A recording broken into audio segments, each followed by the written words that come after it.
ko nozīmē vadīt zīmolu pa visām Baltijas valstīm? Mīts, ka tu visu vari, tas bija tas pirmais impulss. Bērnu un darba kombinācija. Dēls pateica, tu pat nedomā. Es nekur tagad nebraukšu. Tu nevari sēdēt. Reti, kad ir tādas situācijas, ka tev vadītājs nāks un teiks, Ilze, sēdēju, domāju vakar, nākšu to paaugstināšu algu. Vieni no veiksmīgākajiem pārdevējiem ir tie, kuriem ir liels šis te paziņu tīkls. Tā ir mana bagātība, tie cilvēki, kurus es pazīstu. Kādēļ es gribēju arī tev parunāt, man liekas interesanti salīdzināt tādus uzņēmumus un uzņēmējus, kurš strādā ļoti ātri un dinamiski ar ideju, kas ir dzimusi pirms gada vai pirms 3 mēnešiem. Un viņu ir pacēlis gadu laikā līdz kaut kādam pāris miljonu apgrozījumam. Savukārt tu strādā 100-gadīgā uzņēmumā, zīmolā, starptautiskā, un tur pavisam cita dinamika, pieredze, un drusciņi no tevis dabūt ieskatu tajā pasaulē.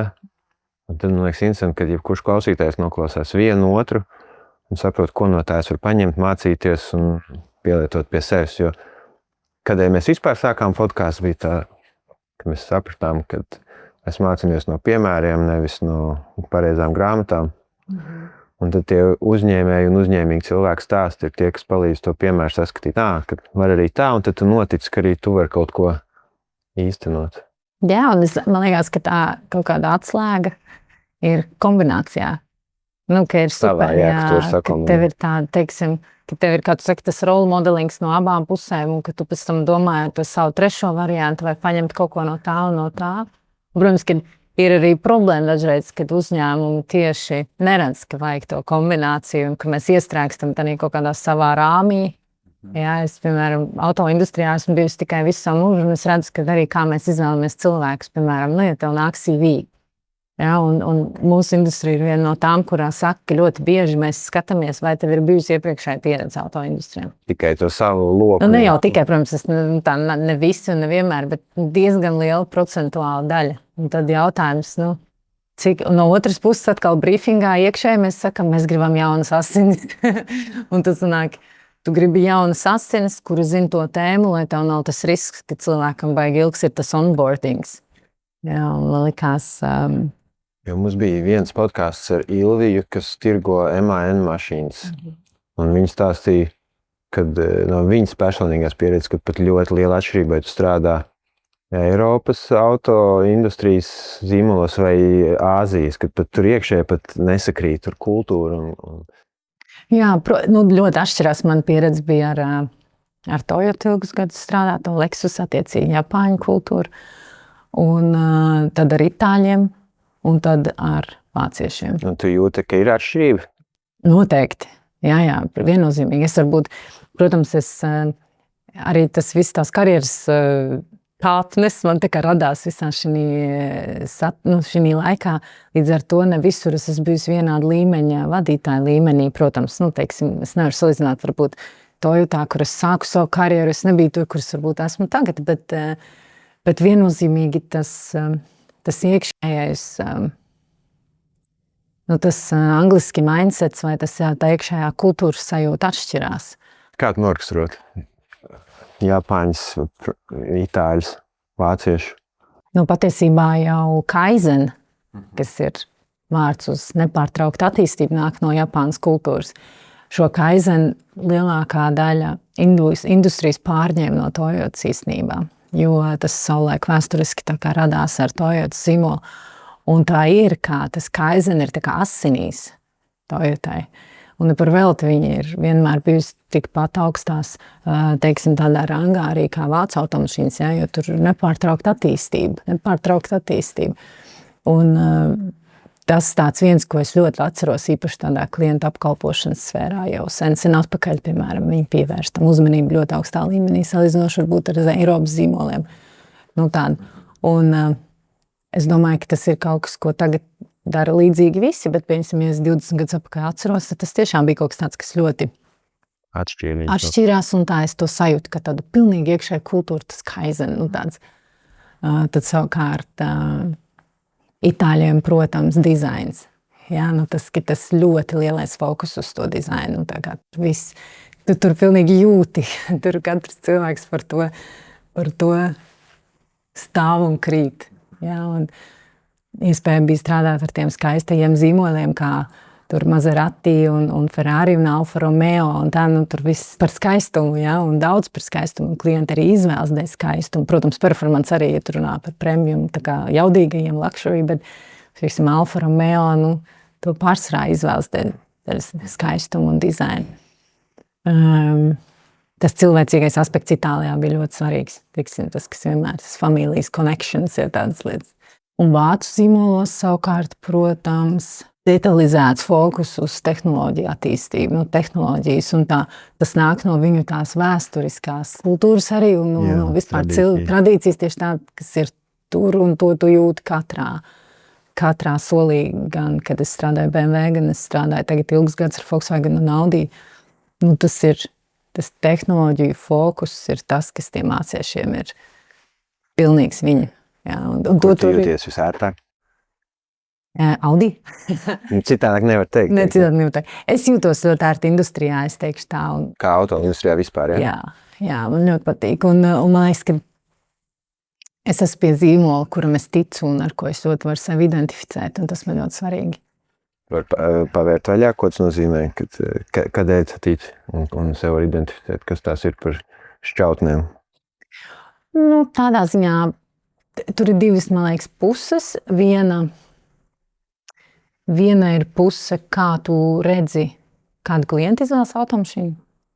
Tas ir ļoti lokalizēta vērtība, jo tas var būt savādāk šeit un savādāk tur. Un tā arī ir, es to redzu, bet tas ir viens veids, kā var sevi identificēt, manuprāt, un otrs ir ar tām vērtībām, ko tas zīmols mēģina uz āru komunicēt. Un Audi tas ir viennozīmīgi progress, un man tas man pilnīgi ir tāds domāšanas veids, un līdz ar to tas arī kaut kā ļoti labi sadara. Tu teici, ka tu visu mūžu biji tajā auto industrijā. Kāds tur, vai tu atceries, kā tur nonāci? Jā, es atceros, protams, Es apzināti meklēju darbu, tas bija universitātes laikā Igaunijā, Konkordijā. Man bija iespēja pamācīties Igaunijā, bet man nebija tik daudz ļoti līdzekļu ģimenē, un tā es zināju day one, ka es iešu strādāt kaut kur. Un universitātē bija tāds karjeras centrs, kur tu vari iesniegt savu CV. Un es tur uzreiz kaut kādā pirmā nedēļā nosūtīju savu CV, un es nerunāju igauniski, bet es biju Latvijā vairākas lietas darījusi. Es biju bijusi sekretāre Scania showroomā, piemēram, Tīrainē. Tas bija mans pirmais darbs, tad es biju vienā mēdiju aģentūrā, direktora asistente un sekretāre. Tas bija mans otrais darbs. Tas biju strādājis valsts ieņēmuma dienesta projektos tādā uzņēmumā Dati. Tur es biju arī projekta sekretāre. Es nenormāli labi māku rakstīt ciet acīm no tā darba. Tur var tastīt man maz kļūdas, jo es ļoti iemācījos taipot. Un man bija tāda tipa pieredze. Un nedaudz tā kā ar mārketingu kaut kas bija kaut kādos projektos saistīts. Un viņi ieraudzīja to man pieredzi tajā CV. Un viņiem vajadzēja mārketinga asistenti Tallinas birojā. Bet par cik tas bija Baltijas office, tad viņiem bija forši, ja kāds no tiem mārketinga cilvēkiem runā latviski. Okay. Un tā tas sākās? Viņi aizgāja uz Konkordiju, atrada to man CV, mēs satikāmies, un tā tas sākās. Un es biju diezgan, man likās, tik cool, kad tā kā tāds brands, bet man nebija nekāds tāds liels, konkrēts ekspektācijas. Tajā laikā varēja būt arī, pieņemsim, nezinu, Palmolive. Jā. Vai Adidas, vai vienkārši Baltijas headquarters Tallinā varēja būt jebkurš, principā. Tādā brīdī bija visas durvis vaļā. No tā tu esi nonākusi caur visādiem auto zīmoliem. Tu teici Toyota, jā? Toyota un Lexus bija vairumtirgotājs. Un tad es atgriezos Rīgā, tad bija BMW zīmols tīlerī. Un tad bija oficiāli es vadīju Maserati Baltijas dealershipu, nelielu tādu butīku dealershipu, Modena Motors.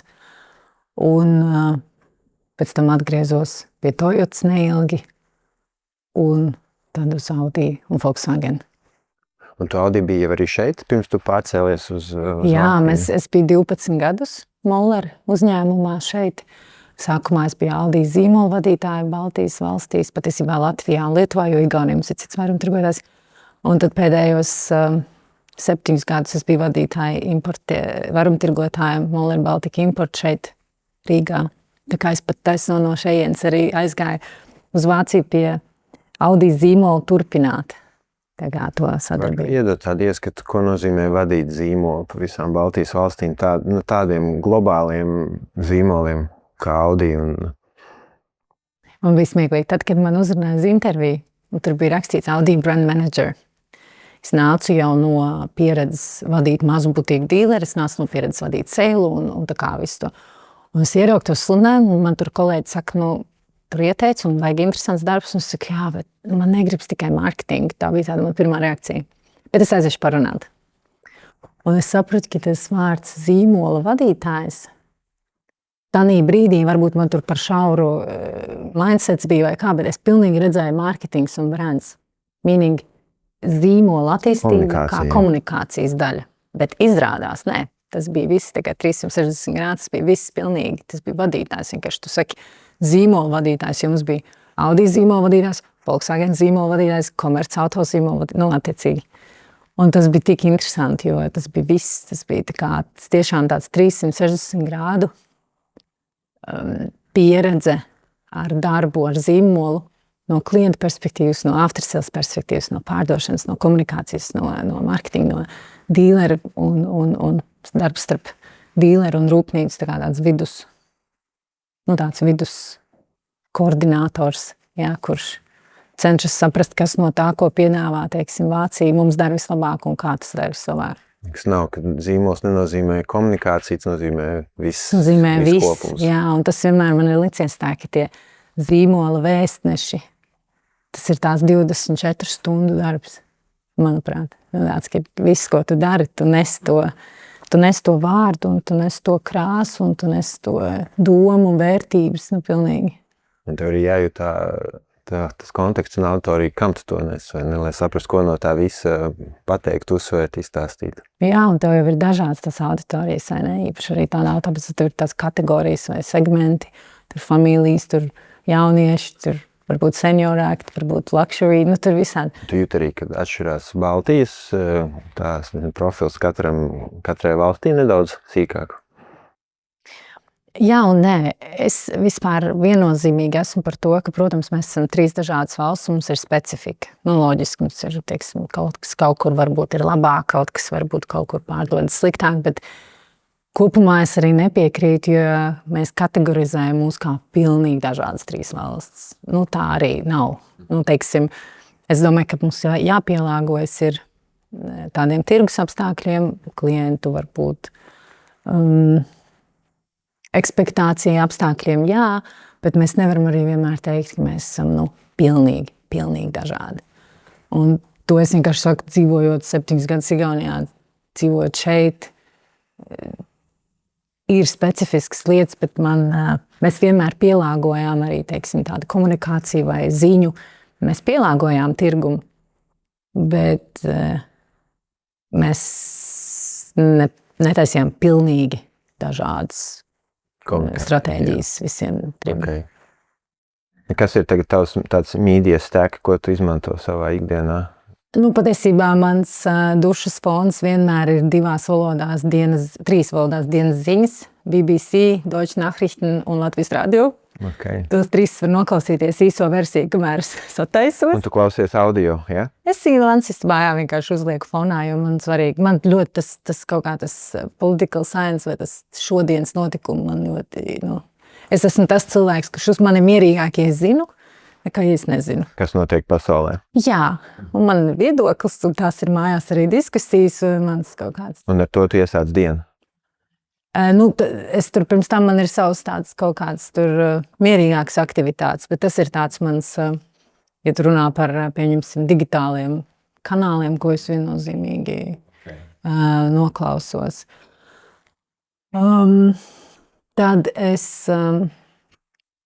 esmu to Diary of CEO, un Tim Ferriss tie ir man tādi 2 interviju, tā kā tādi kanāli, kas man iedod iedvesmu, kad man ir garāk, kur braukt, bet man ir ārkārtīgi tuvu darbs.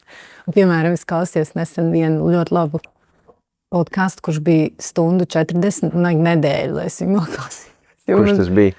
CEO, tas Diary of CEO, kur bija ar vienu tādu 75-gadīgu pieredzējušu kungu par investīcijām, par finanšu investīcijām, un es pasūtīju arī viņu grāmatu. Un man riktīgi interesē, bet man nav kad. Tad par 10 minūtēm. Un es par cik uz darbu braucu 10 minūtes, es mēģinu nevienam nezvanīt, tad tas ir tas mans laiks. Un skrienot, es parasti mūziku klausu. Nu tā, sportojot, man nepatīk tā kā klausīties podkastus, izsakot katram savs, bet šie divi. Latvijā es īstenībā ļoti sekoju līdz arī Iram. Tas viņu nedēļas podkāsts vienmēr ļoti respektēju. Tās diskusijas man iedod tādu pārskatu, jo nedzīvojot Rīgā, tā kā to īru katru nedēļu pasūtīt, tomēr bija bišķi pa daudz. Tīri arī tehniski, es vienkārši nespēju izlasīt. Tad man tas podkāsts ir. Un es klausos arī tādas tēmas sirdī. Jā, bet tās es izvēlos pēc sajūtām. Jā, kas nav ar darbu saistīts. Kas nav ar darbu saistīts, jā. Un man ļoti patīk tavs paklausīties cilvēks tieši tāds, kuri nav vispār ar to manu industriju saistīti. Bet ir arī tavā nozarē tāda autoindustrijas specifiskie podkāsti, kas ir tieši par to auto jomu pasaulē. Es nezinu tādas. Man ir tik daudz tā autoindustrija apkārt. Zin kā, ļoti daudzi konsultāciju uzņēmumi, nu, teiksim, lielie konsultāciju uzņēmumi taisa šādas te sarunas par industrijas specifiku. Vācijā vispār daudz ir ziņas par autoindustriju vienkārši, tāpēc, ka tā ir liela sadaļa. Nozare, jā. Es īstenībā, es tikko abonēju tādu Management Magazine, bet viņš ir specifiski vācu, bet viņš ļoti labi pārvalda visu tā kā pasaules autoindustrijas specifiku. Un es tur neklausos podkastus, bet es saņemu ziņas, un tur tādas lielās intervijas ir ar kādiem zīmolu vadītājiem, jā, un cilvēkiem, tad tur tā bišķiņa sajūt to industrijas garšu. Kas tavuprāt būtu tāda zīmola cilvēka 3 galvenie, nezinu, pilāri, kas būtu tādai pozīcijai, ne tikai auto nozarē, bet vispār. Ja tagad kāds uzņēmums skatās, ka mēs gribam zīmolu cilvēku, vai kādam tam cilvēkam būtu jābūt, kas ir tās viņa pamatvērtības un uz ko būtu jāfokusējās? Interesanti, ka man nāk prātā doma patiesums, jo, ka tās precības ar to zīmolu nebūtu fakes. Man tas kaut kā liekas tik vajadzīgs arī, piemēram, es nekad neesmu bijis influenceri, bet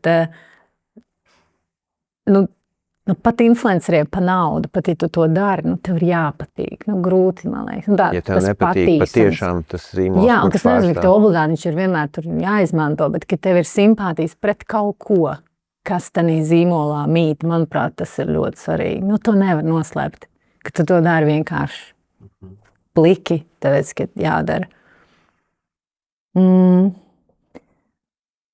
Otrais varbūt kā līdzdomāšana. Tāda, man liekas, tāda, var sakot, ja man būtu zīmols un es izvēlētos vēstnieku zīmolu, tad šīs būtu lietas, kā es gribētu. Es gribētu, lai viņš domā līdzi uz attīstību tam manam zīmolam, lai viņš palīdz man.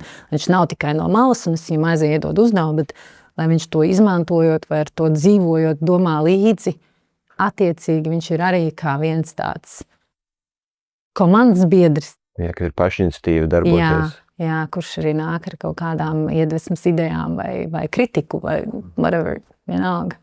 Un varbūt kaut kas saistīts ar tādu risku nedaudz, tādu risku uzņemšanos, varbūt kaut kur izbīdīt to zīmolu vietās un lietās, kur varbūt es kā pilnīgi iekšā tajā zīmolā neredzētu. Kaut kas tāds. Okay. Tāds lietas. Patiesums, iniciatīva un spēja uzņemties atbildību. Atbildību un tādu bišķiņu tādu tā kā izgrūst ārā mani kā zīmola īpašnieku no komforta zonas vai mani kā pasūtītāju no komforta zonas drusciņi. Tas ir tas, kāpēc tu gribi kaut kādu cilvēku ar citu skatījumu. Tā, kaut kas uz to pusi. Tu esi diezgan sistemātiski un pēdējā gada laikā rakstījis LinkedInā tie skaidrs newsletteri vai vēstules vai tāds atskats par visādām tēmām, kas ļoti palīdzēja arī par šo mūsu sarunu gatavojoties, un tur bija viena pat vairākas tās tēmas, ko tu mini, ir tā pielāgošanās. Ja tu mainīji valsti, tu pārvācies pati, jauna pozīcija ar visu ģimeni, un tas spēja mainīties, man liekas, šobrīd vēstures kontekstā vispār ļoti, ļoti svarīgi, jo mainās viss ar AI. Tā, kad 3 dienas tu atslēdzies no interneta un saproti, ka viss ir atkal apgriezies kājām gaisā. Tā politiskā, ģeopolitiskā situācija arī ir tik neskaidra, kā sen nav bijusi, un neviens īsti nezina, kas būs priekšā, tikai tik, cik tev jāspēj pielāgoties. Un es gribēju no tevis mazliet pavilkt ārā to, kas ir bijuši tās tavas mācības par pielāgošanos tavā kontekstā, ko varbūt arī var kāds paņemt un pēc tam izmantot, un varbūt kādam nodara arī vispār pat citās lietās, vienkārši ar skatu uz priekšu. Paldies, ka tu izlasīji kādu no tām vai papētīji. Interesanti, es nezinu, kā nosaukt to, ko es tur rakstu. Tas kaut kur nāk, latviski apsveicies no iekšām. Jā, vienkārši viņš nāk no iekšām, un man ir sajūta, ka man ir jāuzraksta. Un es saprotu, ka es tur ļoti atvērti stāvu.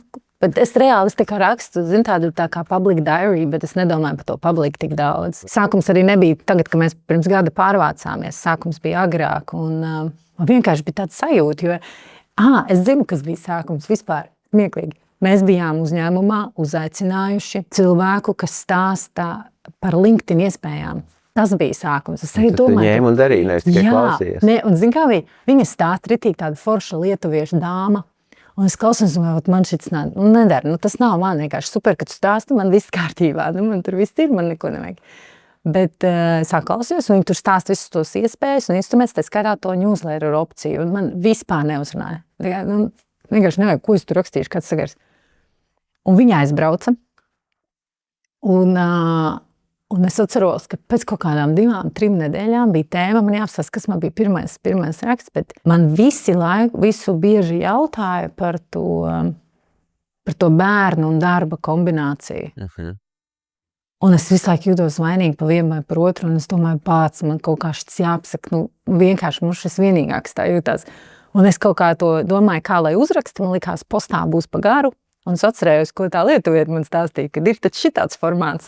Un es domāju, es uzrakstīšu vienkārši tādu epizodi. Un tā arī nāca klajā tā man doma, ka career mom tēma, tā kā karjeras mamma. Un tas tāds foršs title visiem. The myth of having it all. Jā, tas bija tas pirmais. Jā, pareizi, tas the myth of having it all, tā kā mīts, ka tu visu vari, tas bija tas pirmais impulss. Un pēc tam viņš tieši, kad saka, viņš tā kā palika tā kā nosaukums tam visam, jo izrādās viss paiet zem tā.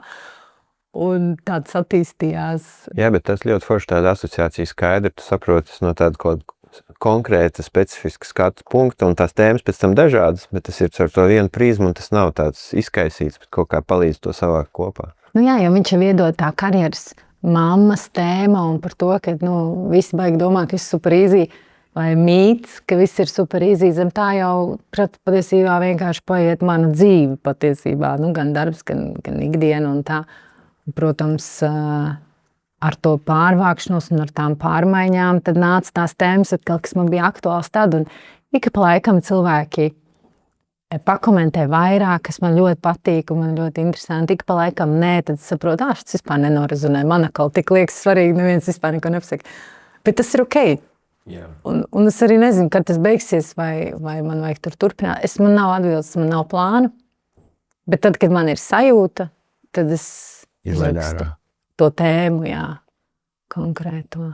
Ļoti labi, es ceru, ka tu nebeigsi. Man liekas, viņi forši tāds.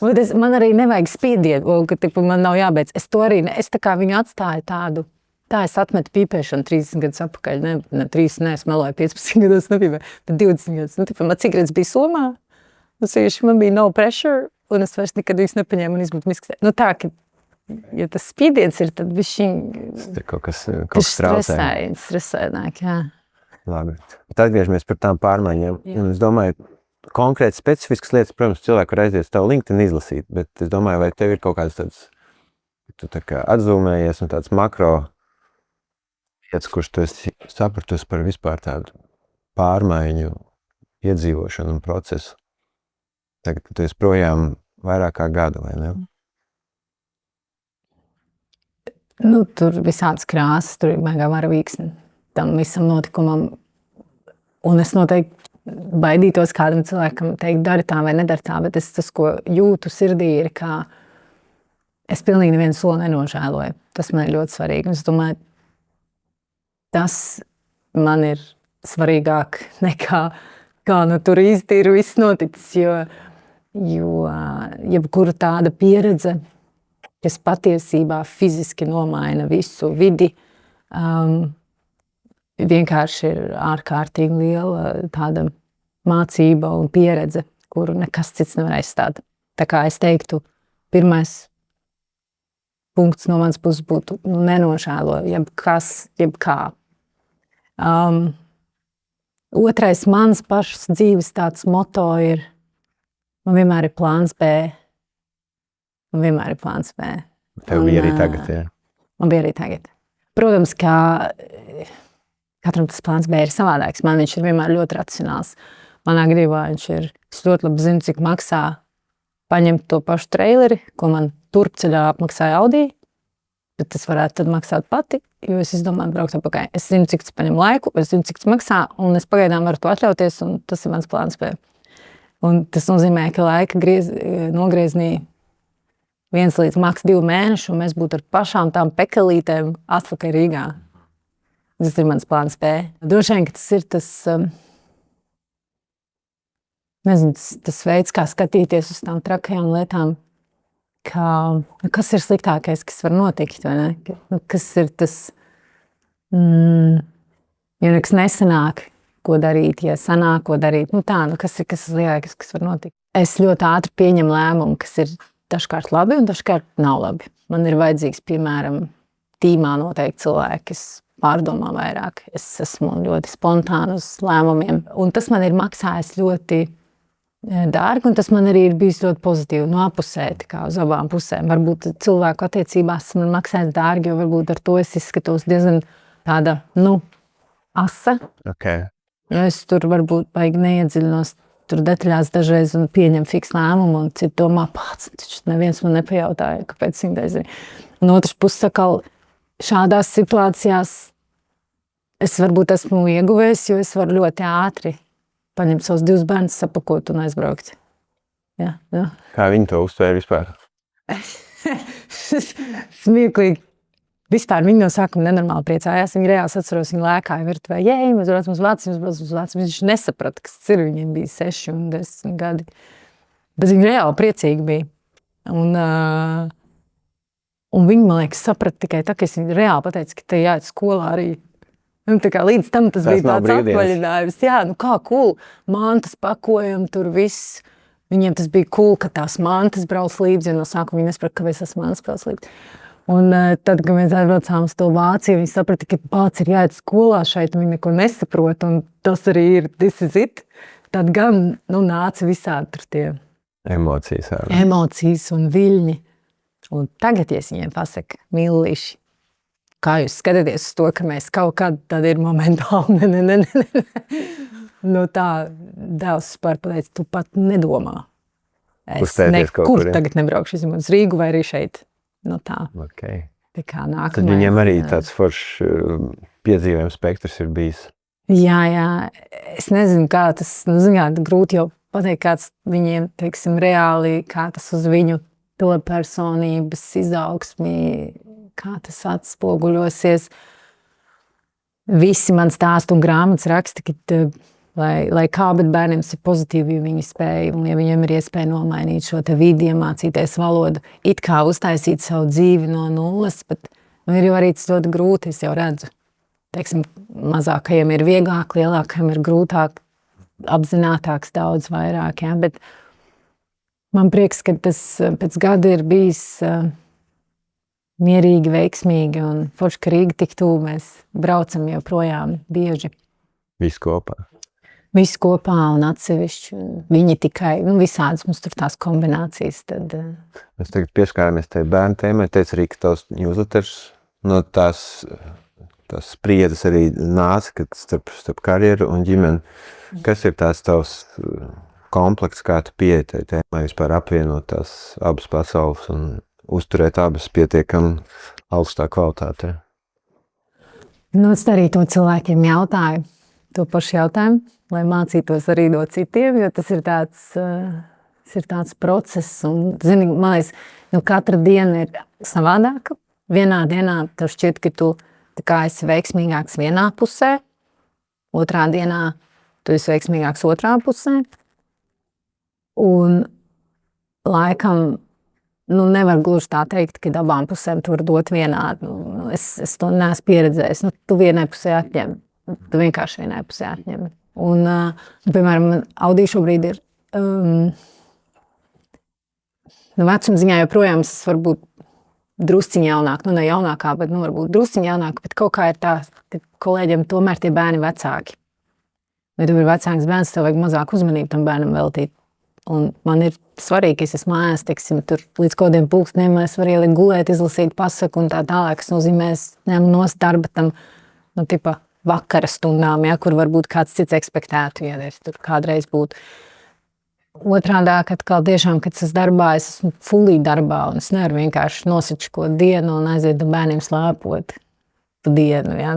Tur kāds noņem bērniem, jo iespējams ir vecāki, kas to dara. Patiesībā es atradu, ka viens no instrumentiem ir vienkārši atkāpties un paņemt pauzi, tā, ka tu jūties, ka tev viss ir jau līdz šībrim, ka tev ir stroms, ka tu esi slikta mamma un ka tev ir arī uztraukums, ka tu tam darbam nespēj dot, tad vienkārši tā kā atkāpties malā un tiešām pameditēt, paņemt klusu un paņemt to pastaigu vienam, bišķiņ pēlpot un pēc tās pusstundas atgriezties ar tādu skaidrāku galvu, kas tiešām ir prioritāte šobrīd. Okay. Jo tev bija arī, ko es pat pierakstīju, ka tev bija viens tas newsletters par veselīgu ritmu, kur teica, ka lai tāda patiesi, angliski sakot, high performance team būtu. Jā. Tur ir svarīgs arī tas apstāšanās un sadzirdēt to klusumu gan individuāli, gan komandai. Jā, individuāli viennozīmīgi, un tad tu vari dot to komandai manā skatījumā.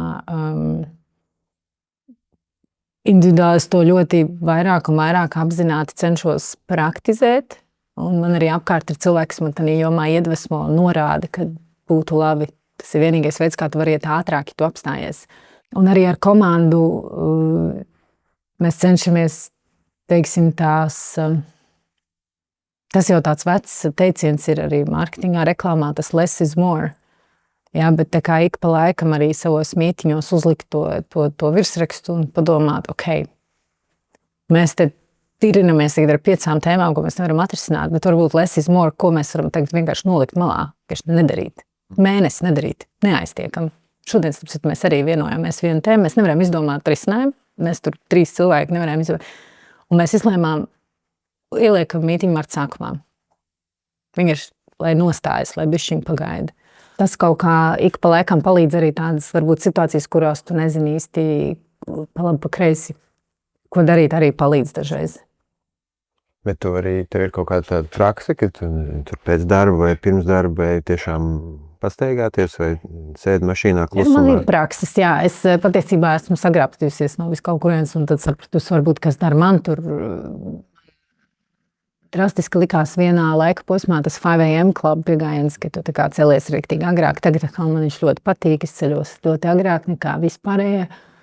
Un es izdaru tās 3 lietas, es tā kā pavingroju, es pameditēju un es drusciņ kaut ko paklausos, kas ir tā kā tāds vairāk uz prātu vērsts, varbūt tāds biznesa vērsts. To es izdaru. Pirms viss ceļās? Pirms viss ceļās, jā.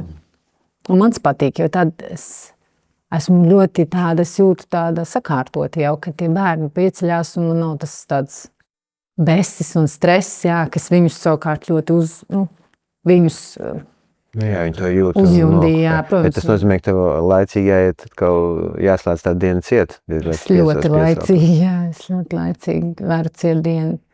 Protams, mēs nevaram neparunāt to, ko dari šobrīd. Un es lasīju to tavu darba aprakstu, kas tev ir LinkedInā.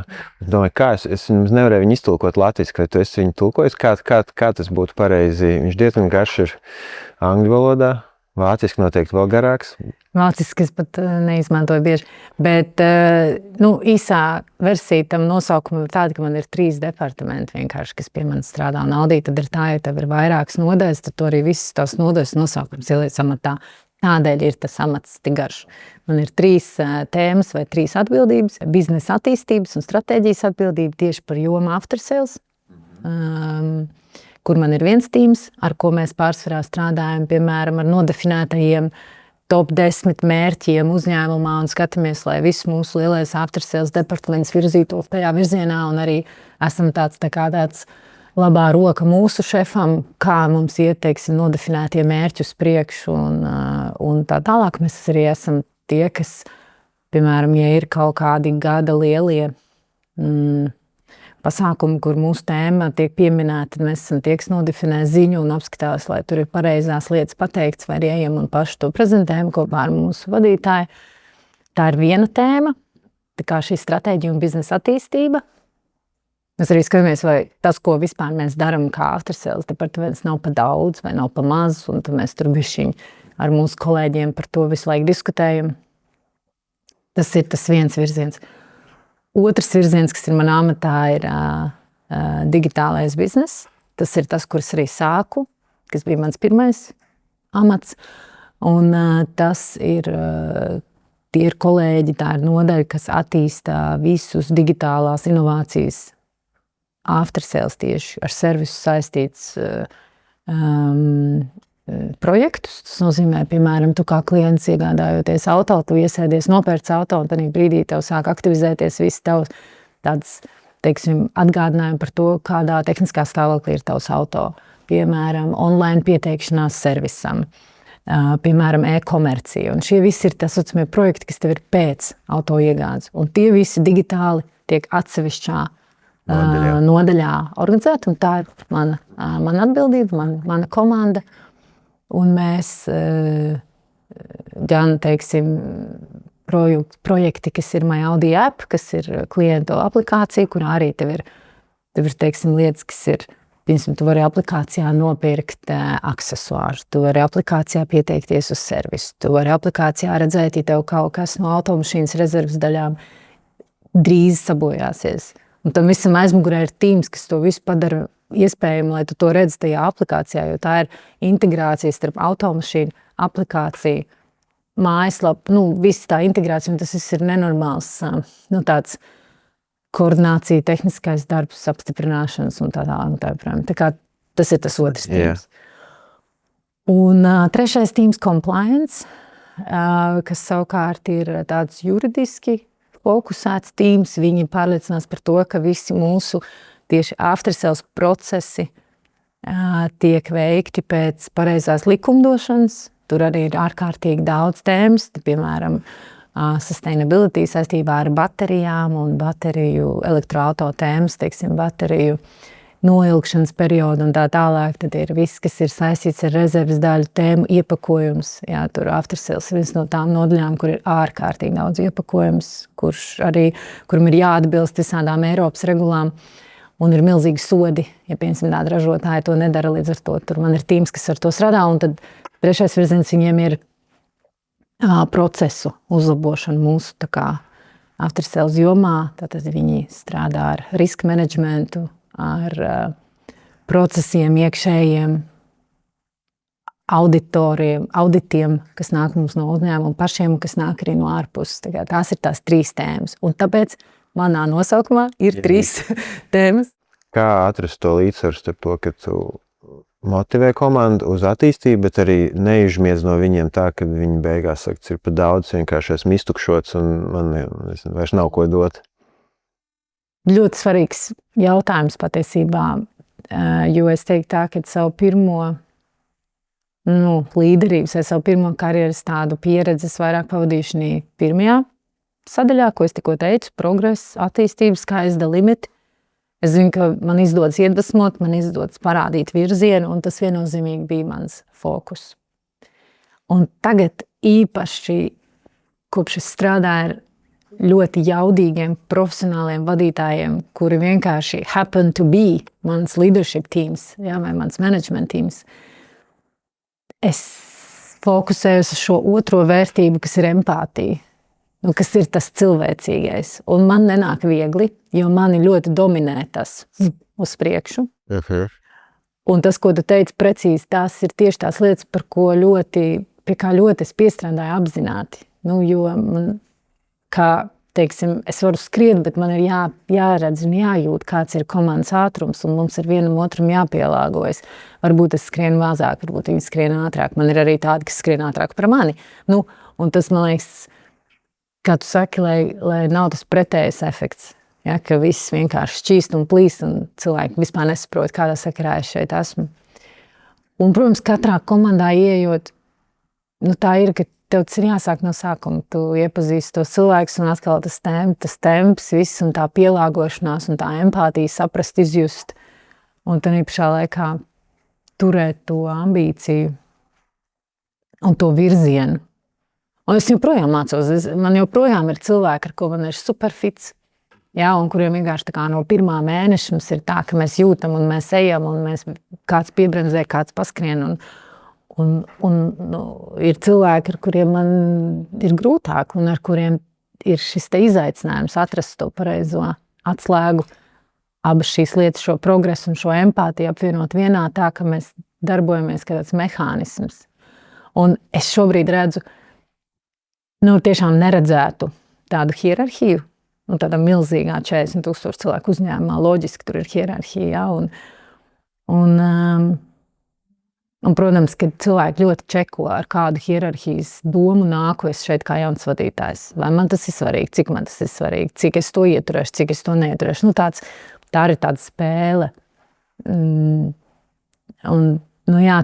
tas arī ir process, kādas tās attiecības būvē ar tiem cilvēkiem. Un, jā. 40,000 ir daudz?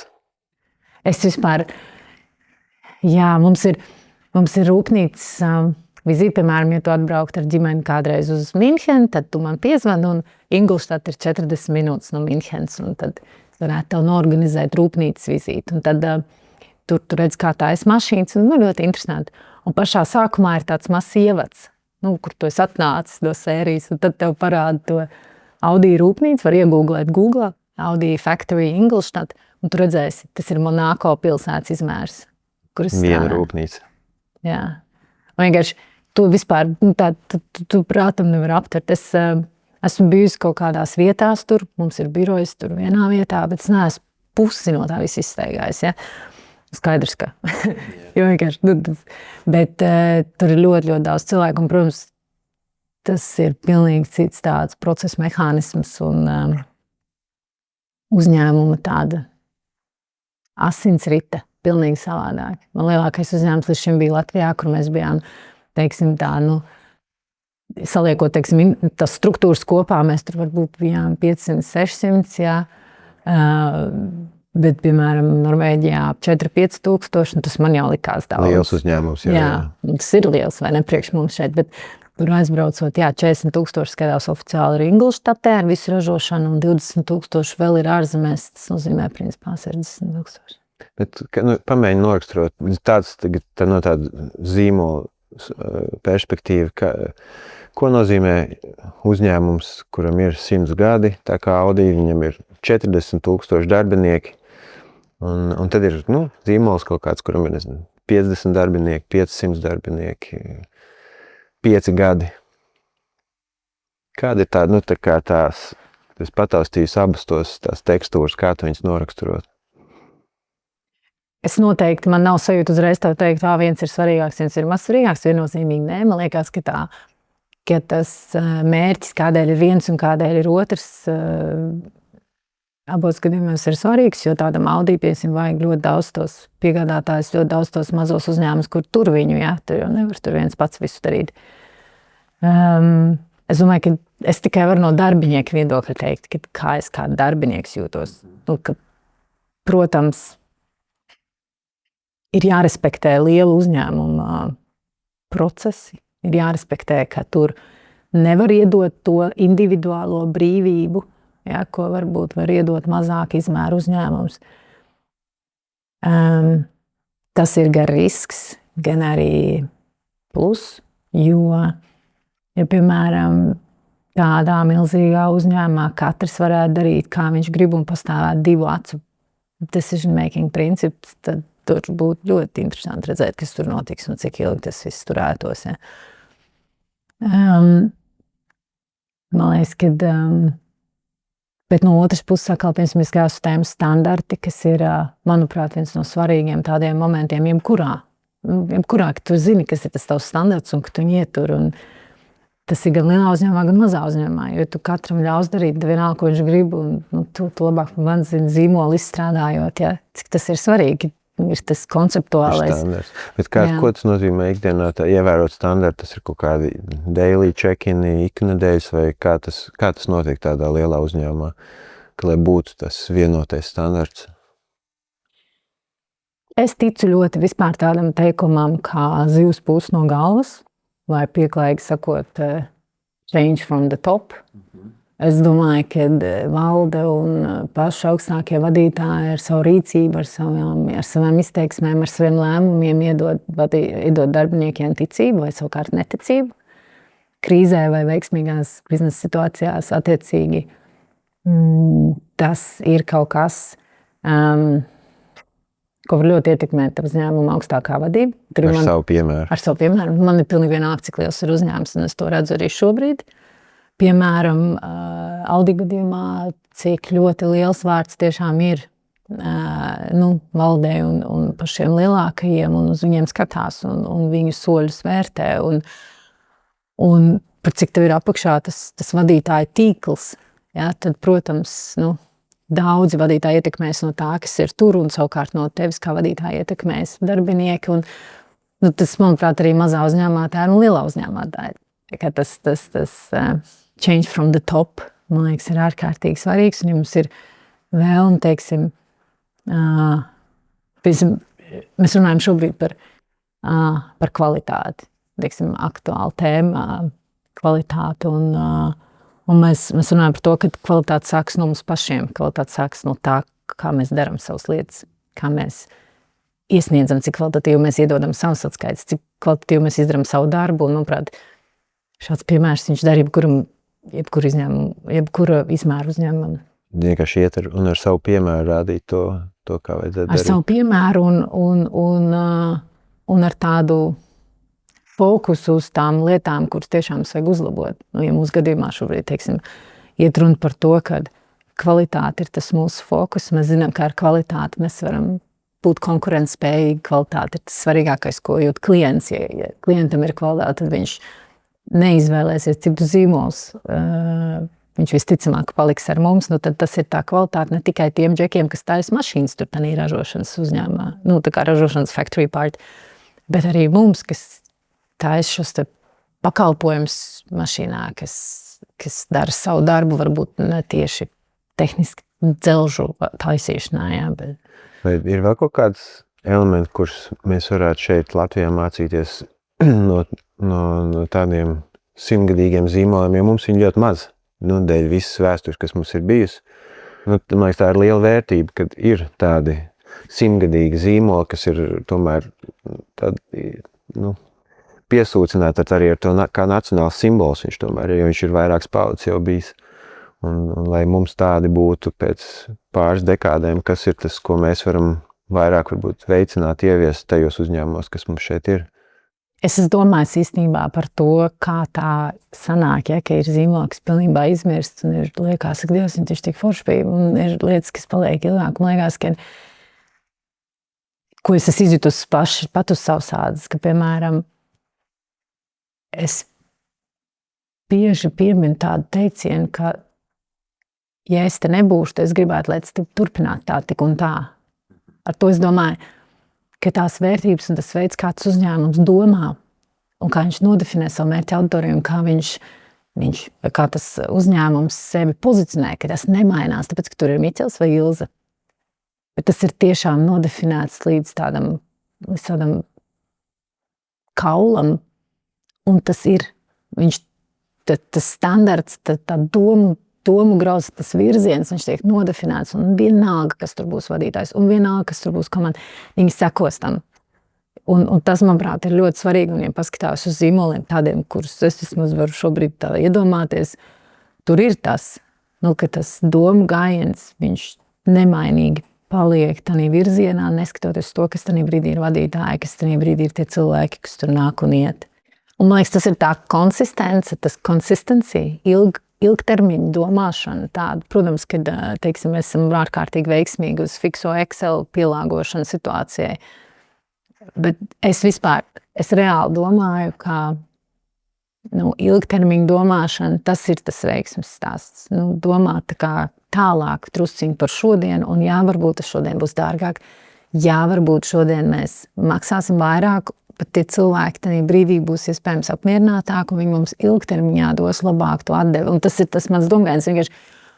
Un es tā daru Audi, un es tā darītu savam biznesam, es tā darītu abās lietās. Bet tas konsistencija, es domāju, arī tāda tīrība ar ziņu, ko es gribu dot. Tas clarity, mums tagad Audi, teiksim, varbūt tu pamanīji, arī ir jaunais Audi Next un jaunais Audi koncepts, tā tīrība. Tur es ļoti rezonēju ar manīm tas piegājiens. Tiešām asketisms, ja? Es nezinu, vai pareizi nodefinēt to tā, varbūt tas pārāk sanāk stingri teikts, bet tāda tīrība tanī, kā es sevi pasniedzu. Un tas varbūt arī nenormāli rozā krāsā vienalga, bet tad tā ir rozā. Jā, bet tad tā ir tā. Un manuprāt, ka tas mēs pārāk bišķiņ tādi, nezinu, puņķi dažreiz tirinamies līdzi notikumiem, kurus varbūt mums vajag pārdzīvot. Un manuprāt, ka tas ir tas, ko ir izdarījuši tie zīmoli. Viņi ir gājuši cauri ellei. Jā, bet viņi ir izturējuši. Un, protams, risks. Tāds bišķiņ nedzer jau šampi to, tas, kurš neriskē. Drusciņi ir tur tāds crazy mindsets un tāds fanātisms. Šis ir reāli krūti. Tās emocijas. Šis man ļoti patīk. Es vēl gribēju arī mazliet atgriežās par to tavu pozīciju after sales, bet kas būtu tavs lielās pieredzes, kas tagad ir tādā uzņēmumā un tas tāda ekskluzīva iespēja tur būt, un par after sales arī domāju, ka diezgan maz vispār domā. Tu pārdod un tad aizmirst un meklē nākamo.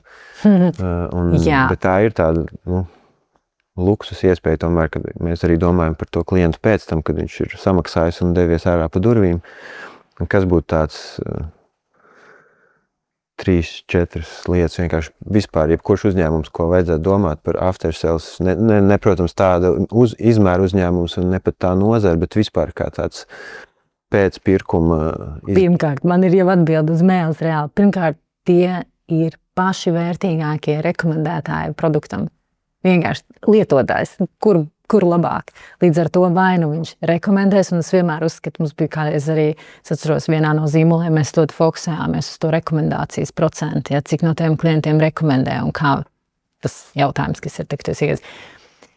Bet primāri man tas klients, kurš brauc, ir nevis viss nopirki čau, bet tieši otrādāk. Tu nopirki, tev ir ģimene, tev ir draugi, tev ir kolēģi, tev ir apkārt šis tīkls, kur ir tie, kas varētu būt mani nākamie klienti. Un tagad tikai sākās. Tieši tā, tas tā kā kāz. Tagad ir fans. Līdz tam kāzām mēs tur centāmies iepārdot, protams, ir rozā brilles, bet pēc tam ir tas, ka tātad šis rekomendācijas, lojalizācijas moments ir tas, ko es uzskatu ir ārkārtīgi svarīgi. After sales vai service vai pēcpārdošanas klienti arī spēja tev norādīt uz kļūdām. Spēja tev norādīt uz uzlabojumiem, ko varētu uzlabot. Man liekas, šīs te fokus grupas ar cilvēkiem, kas tev ir jau izmanto tavu produktu.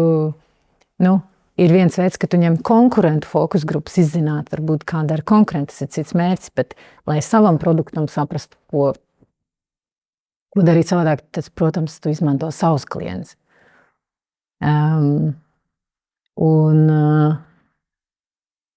Un ko mēs runājam pirms tam, šie te vēstnieki, vai ne, kā patiesībā autobiznesā tas ir īpaši izteikti. Autobiznesa labākie pārdevēji ir klienti, kas brauc ar mūsu mašīnām, kuriem patīk tās mašīnas. Džeki, tā runā. Tu taču zini, par savu mašīnu. Par savu mašīnu. Kur var būt labāks pārdevējs, ja? Tātad, vienkārši formula elementāri apkalpo labi klientu, uztais viņu par priecīgu par savu produktu, viņš katrā ballītē parādīs savu jaunu auto, un tev ir vēl +2 potenciāli klienti. Šis te sniega bumbas efekts un Bet ir kaut kāda, kā jūs to strādājat mērķtiecīgi, nevis vienkārši, ceram, ka viņš būs apmierināts, bet kaut kādas sistēmas un principi, kā viņu uzsildīt. Šī vietā, kur es šobrīd atrodos, es diezgan tālu no tieši tā klienta, bet tad, kad es esmu bijusi kopā ar dīleriem un vairumtirgotāju, protams, mēs izstrādājam dažādas programmas arī, kā var pārdevējs vieglāk ar klientiem strādāt un kā viņus var uzrunāt un motivācijas sistēmas pārdevējiem, lai to darītu. Un ļoti daudz tādi nelieli soļi, kā kā aicināt pārdevējus uz to fokusēties. Bet vieni no veiksmīgākajiem pārdevējiem ir tie, kuriem ir liels šis te paziņu tīkls, un kā tas rodas no tā, ka Miķels ieteica vēl 2 draugiem, tie 2 draugi ieteica vēl 2 draugiem, un par cik es pārdevēju, piemēram, 10 gadus, man jau tas mans, man tas klientu loks ir ļoti liels, tad viņš maina nākamo mašīnu, viņš atkal man iesaka, tad viņam piedzims bērni, tad viņam vai kaut ko lielāku, mazāku. Tā kā pēcpārdošanas klients ir biznesa zelts, es teiktu. Un mūsu industrijā pēcpārdošana ir tā, kas ienes 60% no peļņas dīleriem un biznesam. Tas, kas ir tā saucamais customer paid business servisā un pēc garantijas un aksesuāru un rezerves daļas, un tas ir arī ļoti liela svarīga sadaļa.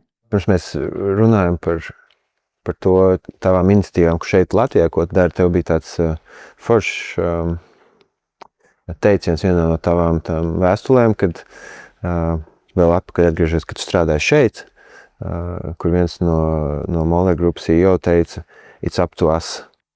Un tu biji pierakstījis, ka tā frāze tik ļoti tev norezonē, ka tu viņu paņēmi gan arī kā tādu guiding principle visai savai dzīvē, vai tu vari mazliet atpakot, ko tas mazais it's up to us tev nozīmē, kādēļ tev tas liekas tik svarīgi? Jā, man liekas, ka Peters pat nezina, ka man tik ļoti tas iesēdās sirdī, viņam to es teikusi, jo viņš uzsākot savus CEO gaids Mollerā to pirmajā prezentācijā pateicis, man liekas, so simple un tik tā kā ar naglu pa galvu, vismaz manā gadījumā. Un tur ir tik ļoti daudz, manuprāt, sadaļas. Pirmā man ir tāda profesionālāka. Protams, tu nevari sēdēt. Reti, kad ir tādas situācijas, ka tev vadītājs nāks un teiks, Ilze, sēdēju, domāju, vakar nākšu to paaugstināšu algu. Baigi reti. Droši vien ir, bet Un es arī saviem darbiniekiem saku, ja ir tā iekšējā sajūta, piemēram, par atalgojumu, ka it's not fair enough, tad tev ir jāspēr tas solis un jārunā ar mani vai ar HR vai vienalga ar ko. Bet tas ir tā, ka tava vēlme, tava rīcība un attiecīgs rezultāts. Var gaidīt, bet it's up to you. Tas ir tā kā tādā profesionāla dzīvē tāds piemērs, bet arī visi šie, teiksim, darbinieku apmierinātības pētījumi, kuros mēs uztaisam 17 lietas, ko mēs kā uzņēmums tagad uzlabosim. Protams, mēs noteikti varam kā uzņēmums kaut ko uzlabot. Tas man nāk no iepriekšējā uzņēmuma pieredzes kā vadītāja. Mēs varam uzlabot, mēs uzlabosim kaut ko, bet tik daudz lietas ir atkarīgas pašam no sevis. Tā kā, vai tu kādreiz esi ieteicis, lai uzņēmums kaut ko tādu dara, vai tu kādreiz esi painteresējies tādā virzienā, kāpēc uzņēmums to nedara, vai tur tie varianti, kā tu vari pateikt, it's up to us, tas nav tikai up to you kā uzņēmuma vadītājs, ka tagad nāks un tev dos. Un man liekas, tā sēdēšana un gaidīšana, ka dos, tā man drusciņi iritē. Tā droši vien tas ir tas, kas man ļoti nepatīk, jo man liekas, ka tev vienmēr ir iespējas spērt to soli pašam. Ikdienas kontekstā ir daudz lietas, ko es dzirdu, cilvēki vēlas darīt. Vienalga uzsākt kaut kādu X lietu. Un man ir tas kritiķis iekšējais, kurš sēž un domā visās, kāpēc to ne? Tas ir up to you, piemēram, es gribu mācīties spāņu valodu. Lūdzu, tev ir Duolingo lētākais veids, kāpēc tu viņu neielādē? Šī te sūkstīšanās par kaut ko es vēlos, un es no kaut kā gaidu, es nezinu, no kā no Dieva. Un tas ir tas viens aspekts, tas ir up to us. Kad vajag iet un darīt. Jā, un tas ir tā mana laikam personība par to duit, ja? Un es saprotu, ka man ir jāpiebremzē, bet tāpēc laikam man liekas, ka es gribēju strādāt, es gribēju pamēģināt, kāds ir strādāt tādā milzīgā uzņēmumā, it's up to me, ir kaut kādi soļi, kas ir jāizdara. un kurus tu paveic. Un, Bet es varu pastāstīt, kas bija tie soļi, ko tu izdarīji, ka tu izdomāji, es gribu pamēģināt strādāt tik milzīgā uzņēmumā Vācijā, un kas bija tas, kam tu izgāji iekšēji cauri, lai tu nonāktu? Patiesībā es to smaržu, tā kā es saku to smaržu, ka man tā smarža patīk, es sajūtu šausmīgi sen, ļoti, ļoti sen, kad Toyotas laikā man bija nedaudz virs 20. Toyota headquarters Eiropas ir Briselē, un es pieteicos uz amatu. Tā ir laikā Toyota bija Formulā 1. Un es pieteicos uz amatu tajā komandā uz vienu event management. Es aizgāju uz 2 intervijām, un es tā fanoju. Vienkārši man bija tā, ka es reāli čurāju karstu, piedod par teicienu, bet es vienkārši gribēju nenormāli tur strādāt, un es tā kā sajūtu to Eiropas līmeni, to visu, to wow. Es nedabūju darbu. Es biju pa jaunu, un es biju sieviete. Viņa paņēma vecāku Japānu. Un tā arī man pateica. Sorry, too young, and the lady doesn't fit for us right now. Ok, bet tas bija kaut kādā laikā pagāja. Bet tas man iedeva to āķi lūpā, un es nezinu, kāpēc man tas laik vilkās līdzi, un ka man kaut kad man būs iespēja, kaut kad es aizbraukšu. Un cik smieklīgi Audi tūlīt būs Formula 1. Tā kā never know. Bet, un tā man tā sajūta bija palikusi, un tad Covid laikā man bija pāris sarunas ar kolēģiem no Audi, jo es jau strādāju ilgi ar Audi, un viņi pieminēja tādu iespēju, un vai vispār man būtu interesi, un tas sanāca beigās ļoti no paziņām, bet tad, kad man parādījās tāda iespēja par to runāt, tad es paliku diezgan aktīvi uz to iespēju, un es tā kā pieminēju, ka man ir interesi. Un es to arī nokomunicēju ļoti tieši saviem vadītājiem šeit, ka vai viņi atbalstītu, ja man būtu tāda iespēja. Un viņi teica, ka jā.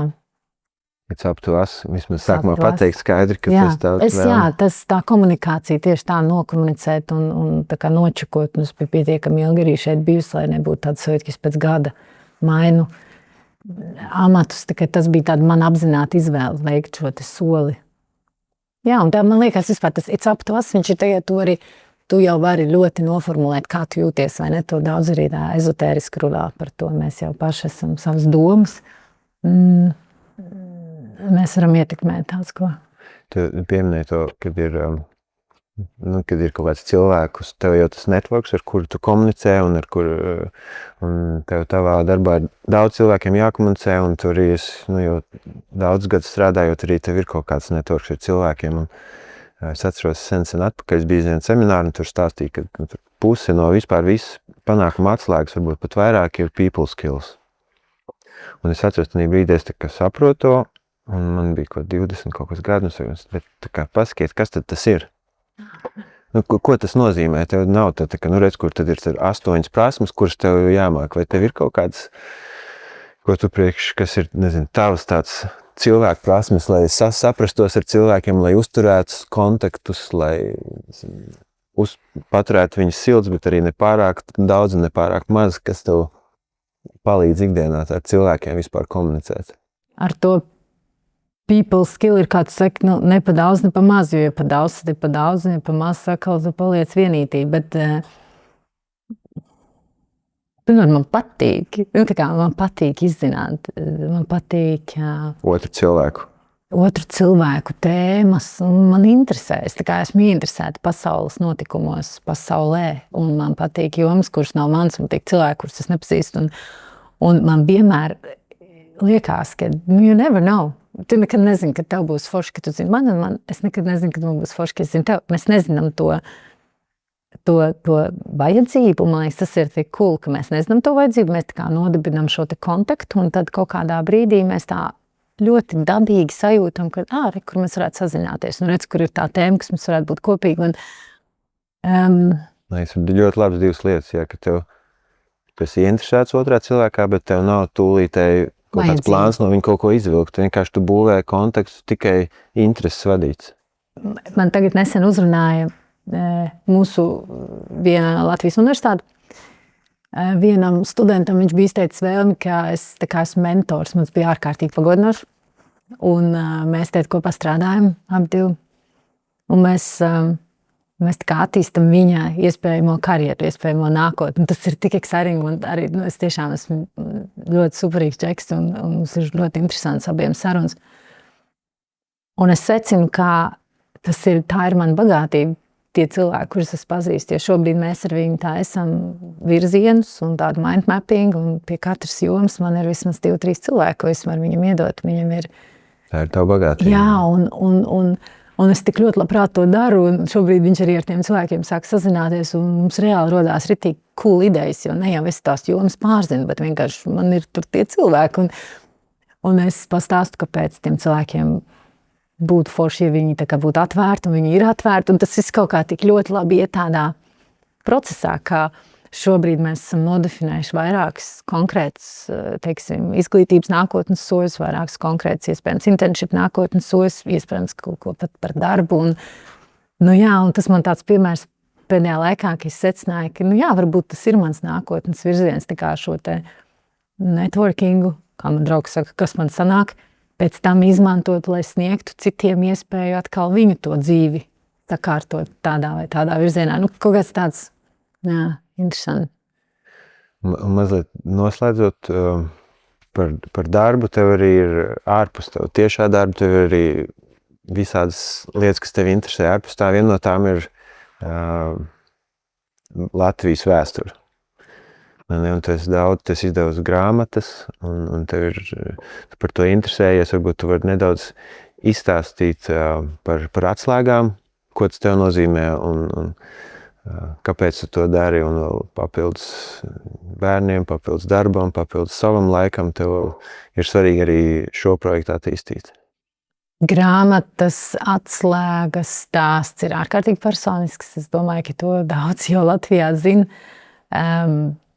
Un man ļoti patīk tas, ka no tīri personīgi stāsta un tāda privāta, emocionāli smaga stāsta, viņš ir izvērties par ļoti gaišu ceļu, kas tā kā turpinās, un es ļoti nevēlos, lai viņš apstājās. Protams, man ir arī personīgi iemesli, kāpēc es negribu, lai viņš apstājās.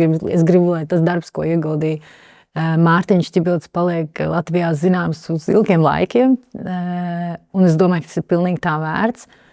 Bet man patīk, ka tas ievirzās tādā izglītībā, kad man nesen atsūtīja ziņu, ka ir bijis viens skolotājs seminārs, kurā atslēgas ir vairāk skolotāji parādījuši, ka izmanto kā didaktīvo materiālu, izmanto burtnīcu, ko mēs esam uztaisījuši skolotājiem. Un tas ir tik forši sajūta, jo tas nebūtu bijis, ja nebūtu tā grāmata.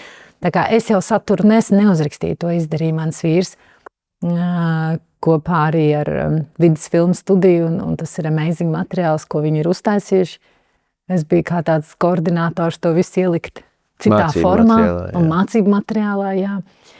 Man tas ir ļoti svarīgi, jo, ja es varētu izvēlēties savu nākamo amatu, tad tas būtu saistīts ar to, lai dotu jauniešiem iespēju izglītoties, teiksim, pēc iespējas atvērtākā kontekstā, formā, un ne tikai vēstures tēmā, bet vispār tādā nākotnes skatījumā. Līdz ar to tas ļoti labi sakrīt ar to, kas ir manas intereses un kas ir mana vēlme. Arī, ko es varu dot, teiksim, kā tāds līdzdzīvotājs Latvijā. Ja tu redzi, ka atslēgas varētu atslēgt arī vēl citas nozares, kas ir ne tikai vēstures mācīšana?